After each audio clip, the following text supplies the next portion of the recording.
বাংলাদেশের গ্রাম বাংলায় অসংখ্য নারী খামারি পরিশ্রম ও সাহস দিয়ে গড়ে তুলছেন নিজেদের স্বপ্ন। গরু লালন পালনের মাধ্যমে বদলে দিচ্ছেন নিজের জীবন, বদলে দিচ্ছেন পরিবারের ভবিষ্যৎ। তাঁদেরই একজন জামালপুরের রোজিনা খাতুন।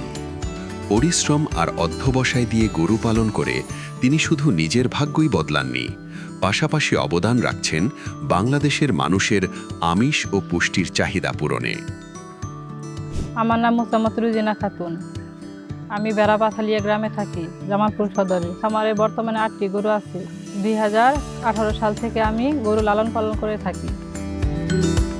আমার ফার্মে ফ্যাটেনিং এবং দুধের গাভী সহ 2 ধরনের গরু আছে। বর্তমানে আমার 2টা গাভী থেকে 30 লিটার দুধ পেয়ে থাকি। বছরে প্রায় 2 থেকে 2.5 লাখ টাকা ফ্যাটেনিং করে লাভবান হচ্ছে। বর্তমানে আমি একজন সফল খামারি। রোজিনা খাতুনের মতো হাজারো নারী খামারি প্রতিদিন কাজ করে যাচ্ছেন বাংলাদেশের প্রাণী সম্পদ খাতকে এগিয়ে নিতে।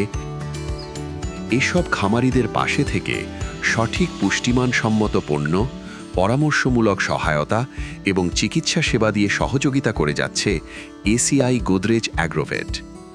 আন্তর্জাতিক নারী দিবসে এসব পরিশ্রমী নারী খামারিদের জানাই আন্তরিক শুভেচ্ছা ও শ্রদ্ধা।